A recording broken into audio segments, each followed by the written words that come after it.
8 এবং সর্বশেষ নাম্বার দোয়া কবুলের সময় আছে লাইলাতুল কদর। এই লাইলাতুল কদরের মধ্যে আমরা দোয়া করব। এই লাইলাতুল কদরের মধ্যে রাসূল করিম সাল্লাল্লাহু আলাইহি সাল্লামের একটি বিশেষ আমল ছিল।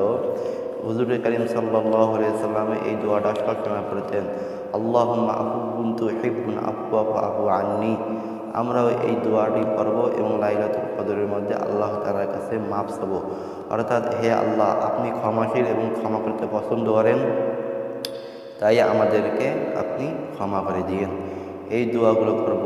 তো দিনী ভাই ও বন্ধুরা, আমি এই 8টি বিষয়তে আপনাদের সামনে তুলে ধরলাম। এই 8টি বিষয়ের মধ্যে আল্লাহ তাআলা আমাদেরকে দোয়া করার তৌফিক দান করুক, বলেন আমিন।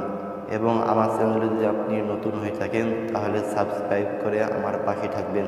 এরকম আরও নতুন নতুন ভিডিও ইসলামিক পাওয়ার জন্য আমার চ্যানেলটিকে সাবস্ক্রাইব করে লাইক দিয়ে কমেন্ট জানাবেন ইনশাআল্লাহ তাআলা। আসসালামু আলাইকুম ওয়া রাহমাতুল্লাহি ওয়া তাআলা।